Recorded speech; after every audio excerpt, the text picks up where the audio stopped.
नमस्कार दोस्तों, कैसे हैं आप सभी। उम्मीद करता हूं कि आप सब अच्छे होंगे, पढ़ रहे होंगे, मेहनत कर रहे होंगे। इसी तरह से पढ़ते रहिए, मेहनत करते रहिए। मेरी ईश्वर से प्रार्थना है कि आप सबका सिलेक्शन हो।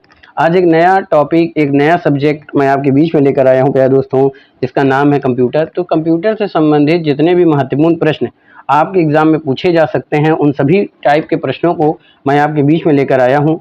आज इसका अच्छे से MCQ क्वेश्चन देखेंगे और ये जितने भी इम्पोर्टेंट प्रश्न होंगे ये आपके यूपीएससी, यूपीपीएससी, यहाँ तक कि अगर आप पेट की तैयारी करते हैं, एसएससी की तैयारी करते हैं, किसी भी आप टोटल डिपार्टमेंट की तैयारी करते हैं तो उन सब के लिए इम्पोर्टेंट होगा।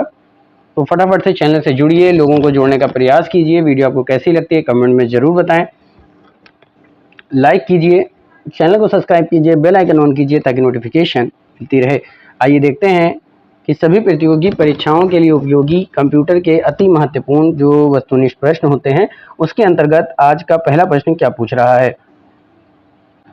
तो आज का पहला प्रश्न पे है दोस्तों कि वर्ड डॉक्यूमेंट में कमांड कंट्रोल प्लस जेड किसका शॉर्टकट है।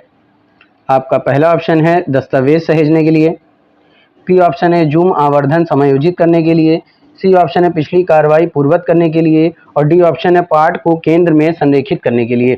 तो फटाफट से इसका उत्तर देने का प्रयास कीजिए कि वर्ड डॉक्यूमेंट में कमांड कंट्रोल प्लस जेड किसका शॉर्टकट होता है। बहुत इंपॉर्टेंट प्रश्नों की सीरीज चल रही है दोस्तों। आज का जो विषय है ये हर एग्जाम में पूछा जाता है इससे, तो फटाफट से उत्तर देने का प्रयास कीजिए कि वर्ड डॉक्यूमेंट में कमांड कंट्रोल प्लस जेड किसका शॉर्टकट है।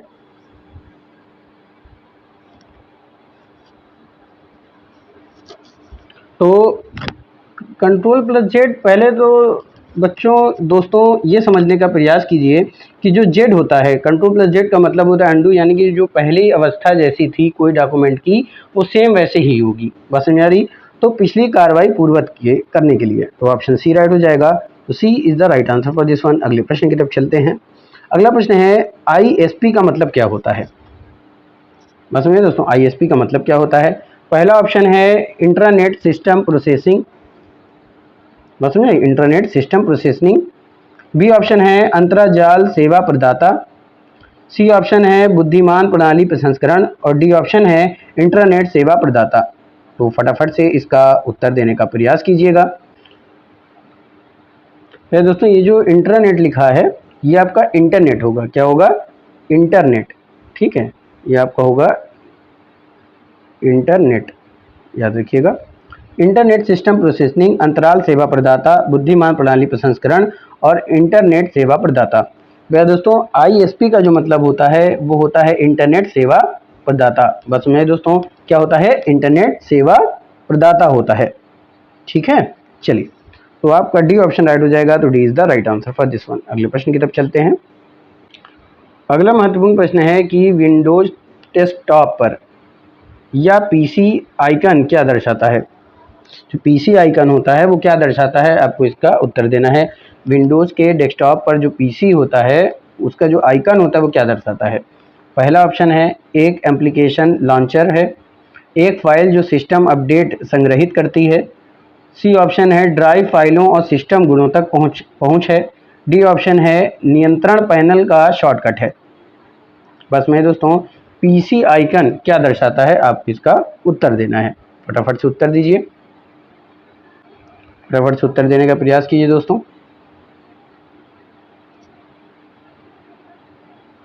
तो दोस्तों आपको बता दूं, विंडोज़ डेस्कटॉप पर या PC जो आइकन होता है वो ड्राइव फाइलों और सिस्टम गुणों तक पहुंच बनाता है। तो C is the right answer for this one. अगले प्रश्न की तरफ चलते हैं। अगला महत्वपूर्ण प्रश्न है कि किस प्रकार का वायरस दस्तावेजों से जुड़ने तथा माइक्रोसॉफ्ट वर्ड या एक्सेल जैसे प्रोग्रामों में मैक्रोज के माध्यम से फैलने के लिए डिजाइन किया गया है। बात समझ में आया दोस्तों। किस प्रकार का वायरस दस्तावेजों से जुड़ने तथा माइक्रोसॉफ्ट वर्ड या फिर एक्सेल जैसे प्रोग्रामों में मैक्रोज के माध्यम से फैलने के लिए डिजाइन किया गया है। आपका पहला ऑप्शन है पॉलीमार्फिक वायरस, दूसरा ऑप्शन है नेटवर्क वायरस, तीसरा ऑप्शन है निवासी वायरस और चौथा ऑप्शन है माइक्रो वायरस। तो फटाफट से इसका उत्तर देने का प्रयास कीजिए। किस प्रकार का वायरस दस्तावेजों से जुड़ने तथा माइक्रोसॉफ्ट वर्ड या एक्सेल जैसे प्रोग्रामों में मैक्रोज के माध्यम से फैलने के लिए डिजाइन किया गया है।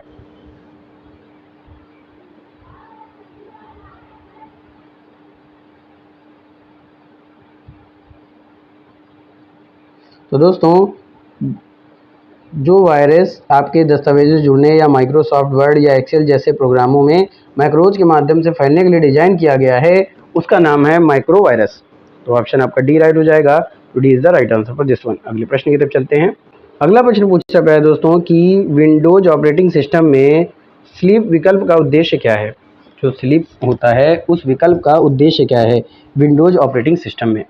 आपका पहला ऑप्शन है सिस्टम बंद करने के लिए, बी ऑप्शन है सिस्टम को पुनः प्रारंभ करने के लिए, सी ऑप्शन है बिजली की खपत कम करते हुए सभी खुले दस्तावेजों और कार्यक्रमों को सहेजने के लिए, और डी ऑप्शन है अस्थायी फाइलें हटाने के लिए, यानी जो परमानेंट फाइलें नहीं होती हैं उनको हटाने के लिए। तो विंडोज ऑपरेटिंग सिस्टम में स्लीप विकल्प का क्या उद्देश्य होता है, फटाफट से उत्तर दीजिए। तो प्यारे दोस्तों, विंडोज ऑपरेटिंग सिस्टम में स्लीप विकल्प का जो उद्देश्य होता है वो होता है बिजली की खपत कम करते हुए सभी खुले दस्तावेजों और कार्यक्रमों को सहेजने के लिए। तो ऑप्शन सी पे दे रहा है, तो C is the right answer for this one. अगले प्रश्न की तरफ चलते हैं। अगला प्रश्न दोस्तों, एमएस वर्ड इसका एक उदाहरण है। पहला है, माफ कीजिएगा, दोस्तों आप इसका स्क्रीनशॉट भी ले सकते हैं और वीडियो को बिना स्किप किए हुए शुरुआत से अंत तक देखें ताकि आपको हर प्रश्न अच्छे से समझ में आ सके। आगे चलते हैं। अगला प्रश्न है दोस्तों, एमएस वर्ड एक उदाहरण है। ए ऑप्शन है एक ऑपरेटिंग सिस्टम, बी ऑप्शन है एक प्रसंस्करण डिवाइस, सी ऑप्शन है अनुप्रयोग प्रक्रिया सामग्री, और डी ऑप्शन है एक इनपुट डिवाइस। तो एमएस वर्ड एक उदाहरण है, किसका एक उदाहरण है ये बताइए। फटाफट से उत्तर देने का प्रयास कीजिए। काफ़ी इंपॉर्टेंट प्रश्न है ये, आपके पेट के एग्जाम में भी इस तरह से प्रश्न आपके पूछे जा सकते हैं। बात समझ में आई दोस्तों। एमएस वर्ड किसका एक उदाहरण है,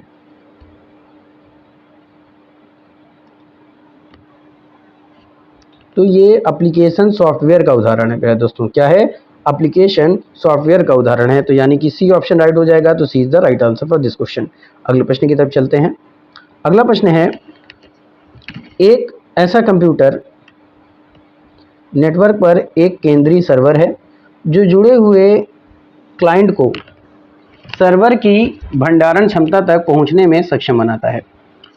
ऐसा कौन सा एक सर्वर है जो कंप्यूटर नेटवर्क पर एक केंद्रीय सर्वर होता है जो जुड़े हुए क्लाइंट को सर्वर की भंडारण क्षमता तक पहुंचने में सक्षम बनाता है।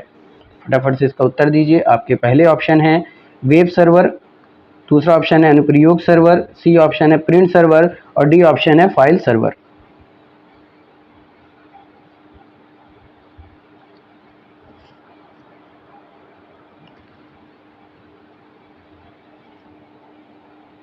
तो दोस्तों, एक ऐसा सर्वर जो कंप्यूटर नेटवर्क पर एक केंद्रीय सर्वर होता है और जो जुड़े हुए क्लाइंट को सर्वर की भंडारण क्षमता तक पहुंचने में सक्षम बनाता है, वो कैसा सर्वर होता है, तो वो सर्वर होता है फाइल सर्वर। तो डी ऑप्शन राइट होगा। तो D is the right answer for this question.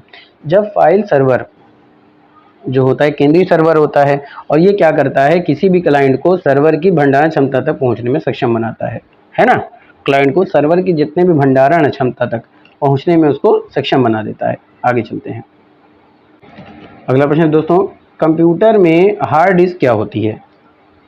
Computer में हार्ड डिस्क क्या होती है।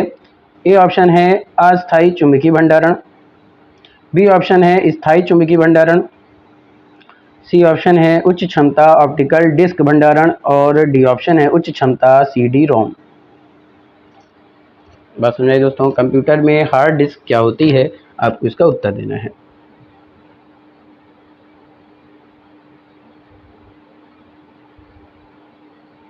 तो आपको बता दूं दोस्तों, कंप्यूटर में जो हार्ड डिस्क होती है वो होती है, क्या होती है, वो होती है स्थायी चुंबकीय भंडारण। बस में दोस्तों, क्या होती है, स्थायी चुंबकीय भंडारण होती है। तो ऑप्शन बी राइट हो जाएगा। तो B is the right answer for this one. अगले प्रश्न की तरफ चलते हैं। अगला प्रश्न है, विंडोज एक्सप्लोरर है ना, विंडोज एक्सप्लोरर किसके दृश्य में ग्राफिक्स और HTML फाइलों की लघु छवियां और फाइल सामग्री का पूर्वावलोकन देखा जा सकता है।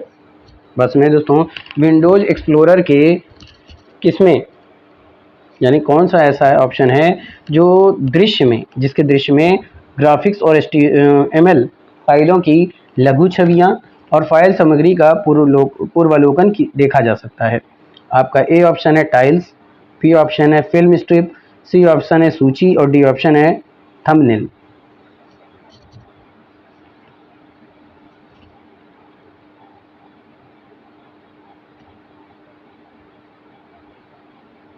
तो पहले दोस्तों, विंडोज़ एक्सप्लोरर के थंबनेल दृश्य में आप ग्राफिक्स और HTML फाइलों की लघु छवियों और फाइल सामग्री का पूर्वावलोकन देख सकते हैं। तो ऑप्शन आपका डी राइट हो जाएगा। तो D is the right answer for this one. अगले प्रश्न की तरफ चलते हैं। अगला प्रश्न पहले दोस्तों, कंप्यूटर अनुप्रयोग में कार्य पुस्तिका मूलतः किससे संबंधित होती है? कंप्यूटर एप्लीकेशन में जो वर्किंग बुक होती है वो किससे संबंधित होती है? आपका पहला ऑप्शन है MS एक्सेल, बी ऑप्शन है एडोब रीडर, सी ऑप्शन है MS पावर पॉइंट और डी ऑप्शन है MS वर्ड। कंप्यूटर एप्लीकेशन में कार्य पुस्तिका यानी कंप्यूटर अनुप्रयोग में कार्य पुस्तिका मूलतः किससे संबंधित है?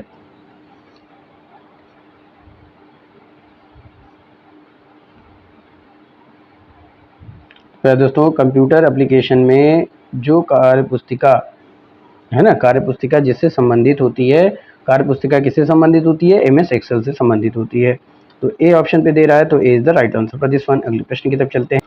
अगला प्रश्न पे है दोस्तों, विंडोज साउंड फाइल का एक्सटेंशन क्या है? विंडोज साउंड फाइल का एक्सटेंशन क्या है ना? पहला ऑप्शन है पॉइंट वेव वाव यानी WAV जिसको कह सकते हैं, बी ऑप्शन है बैठना, सी ऑप्शन है WPD और डी ऑप्शन है डिफ। बस में पे है दोस्तों, पहला ऑप्शन क्या है? वाफ यानी पॉइंट वाफ WAV है ना। दूसरा है बैठना, सी ऑप्शन है पॉइंट WPD और डी ऑप्शन है पॉइंट डिफ।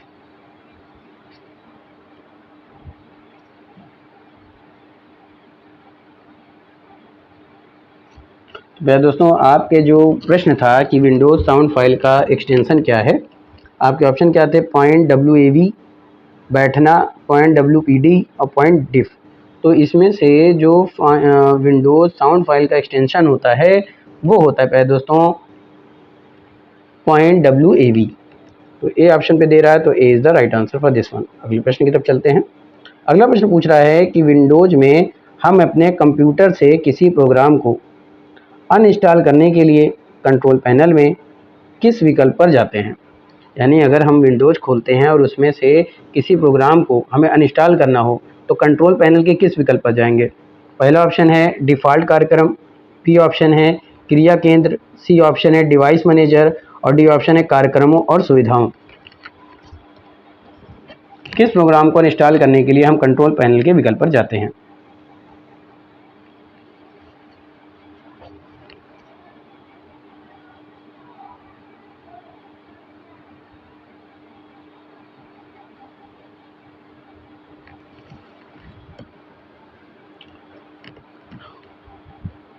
तो दोस्तों, विंडोज़ में हम अपने कंप्यूटर से जिस प्रोग्राम को अनइंस्टॉल करने के लिए कंट्रोल पैनल के विकल्प पर जाते हैं वो है कार्यक्रम और सुविधाएं। डी ऑप्शन राइट हो जाएगा। तो D is the right answer for this one. अगले प्रश्न की तरफ चलते हैं।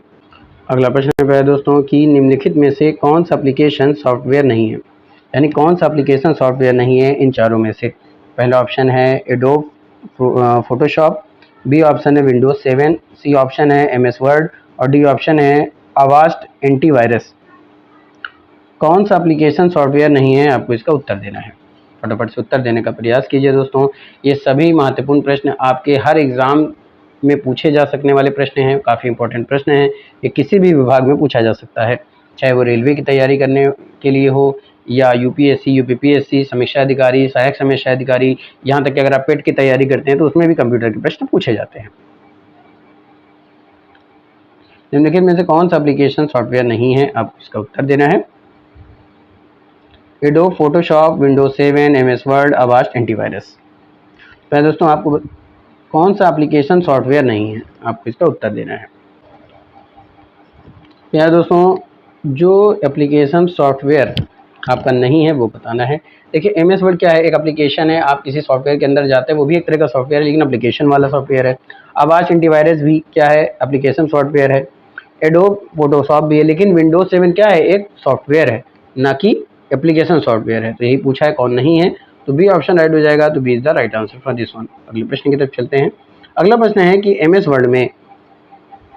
वर्ड में किस टूल का उपयोगकर्ताओं को कई संपर्कों को पत्र या दस्तावेज भेजने की अनुमति देता है।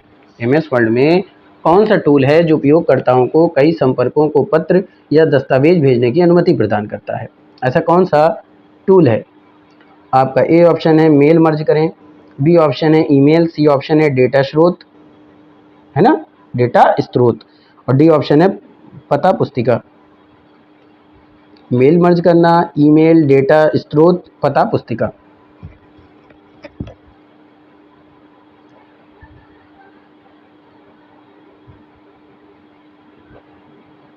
तो दोस्तों एमएस वर्ड में मेल मर्ज जो टूल होता है वो उपयोगकर्ताओं को कई संपर्कों को पत्र या दस्तावेज भेजने की अनुमति प्रदान करता है।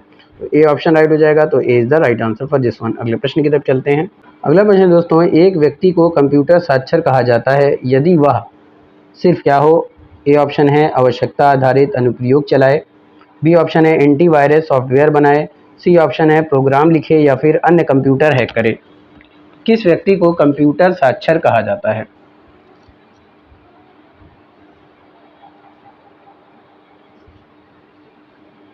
दोस्तों अगर अभी तक आपने चैनल को सब्सक्राइब नहीं किया तो चैनल को सब्सक्राइब कर दीजिए, बेल आइकन ऑन कर दीजिए ताकि नोटिफिकेशन मिलती रहे।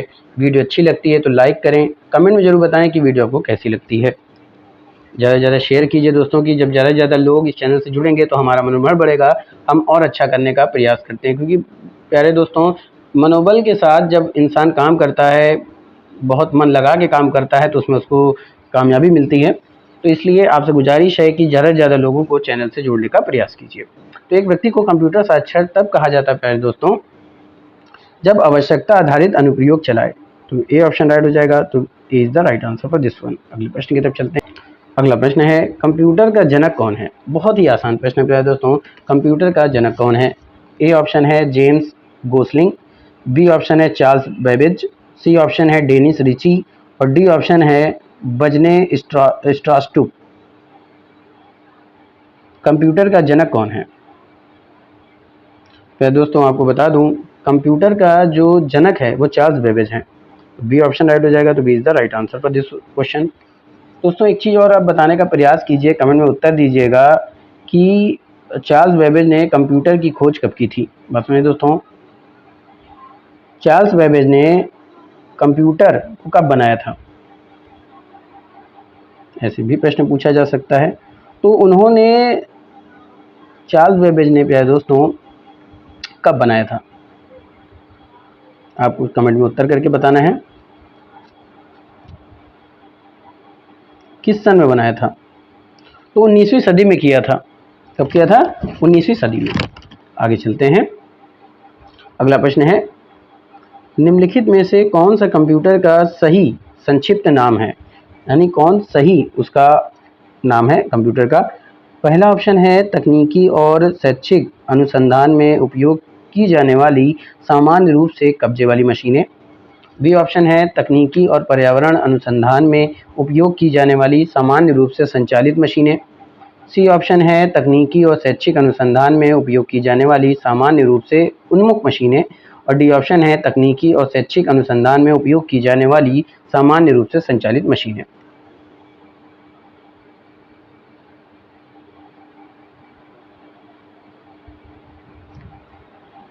फटाफट से उत्तर देने का प्रयास कीजिए। कंप्यूटर का सही संक्षिप्त नाम क्या होगा? तो दोस्तों कंप्यूटर का सही संक्षिप्त नाम क्या है, आपको इस प्रश्न का उत्तर देना है। फटाफट से उत्तर देने का प्रयास कीजिए।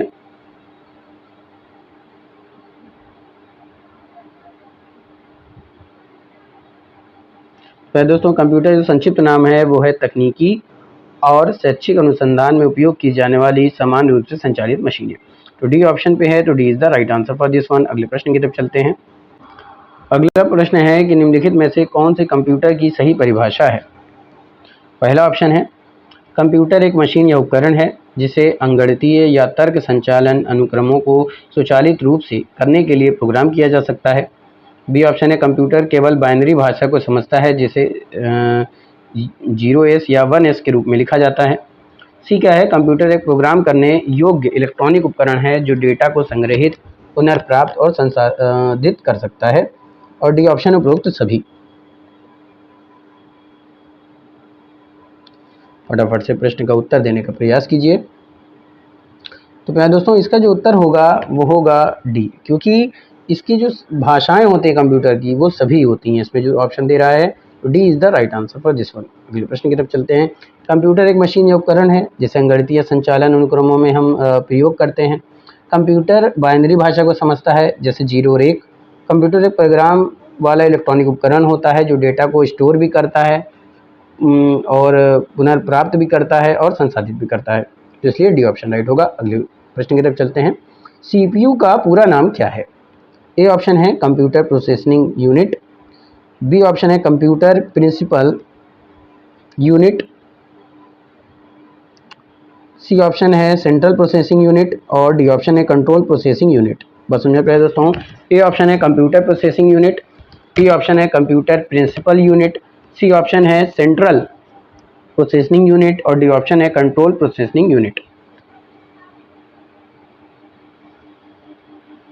तो कंट्रोल प्रोसेसिंग यूनिट, तो बताइए कौन सा ऑप्शन राइट होगा। है दोस्तों सीपीयू का जो फुल फॉर्म होता है ना, वो होता है सेंट्रल प्रोसेसिंग यूनिट। तो सी ऑप्शन राइट होगा। तो C is the right answer for this one. अगले प्रश्न की तरफ चलते हैं। अगले प्रश्न क्या है दोस्तों कि निम्नलिखित में से कौन सी भाषा कंप्यूटर समझता है। कंप्यूटर केवल सी भाषा समझता है, कंप्यूटर केवल असेंबली भाषा को समझता है, कंप्यूटर केवल बाइनरी भाषा को समझता है या कंप्यूटर केवल बेसिक है ना समझता है।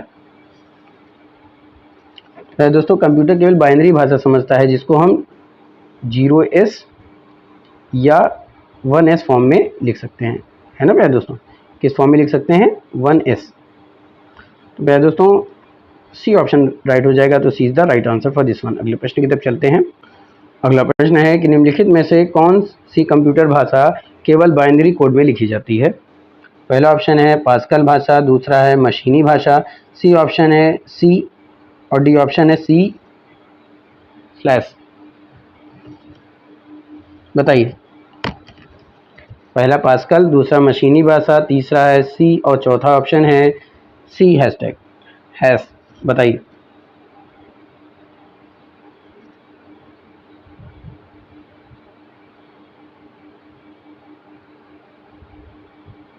तो दोस्तों जो कंप्यूटर भाषा केवल बाइनरी कोड में लिखी जाती है वो भाषा कौन सी होती है, तो वो भाषा होती है मशीन भाषा। तो बी ऑप्शन राइट हो जाएगा। तो B is the right answer for this one. अगले प्रश्न की तरफ चलते हैं। अगला प्रश्न है निम्नलिखित में से कंप्यूटर का मस्तिष्क है।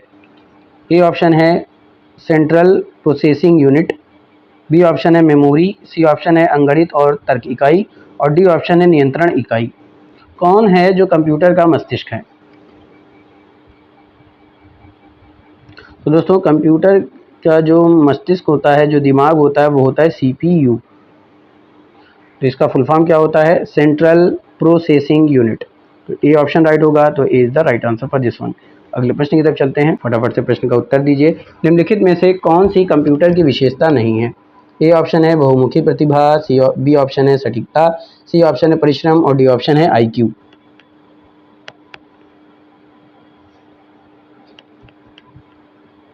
तो मेरे प्यारे दोस्तों कंप्यूटर की जो विशेषता नहीं है वो है आईक्यू, क्योंकि बहुमुखी प्रतिभा भी है उसके अंदर, सटीकता भी बताता है और परिश्रम भी। तो आईक्यू नहीं है। तो डी ऑप्शन राइट हो जाएगा। तो D is the right answer for this one. अगले प्रश्न की तरफ चलते हैं।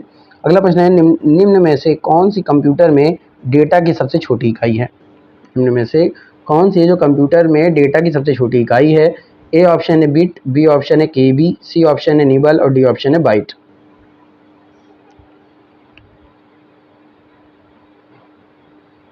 प्यारे दोस्तों कंप्यूटर डेटा की जो सबसे छोटी इकाई मानी जाती है वो होती है बिट। ए पे दे रहा है तो A is the right answer for this one. अगले प्रश्न की तरफ चलते हैं।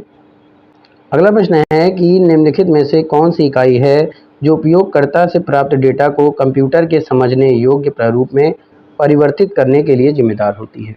बस में पे दोस्तों, चारों ऑप्शन में से कौन सी इकाई है जो उपयोगकर्ता से प्राप्त डेटा को कंप्यूटर के समझने योग्य प्रारूप में परिवर्तित करने के लिए जिम्मेदार होती है? आपका ए ऑप्शन है आउटपुट यूनिट, बी ऑप्शन है इनपुट यूनिट, सी ऑप्शन है मेमोरी यूनिट और डी ऑप्शन है अंकगणित और तर्क इकाई।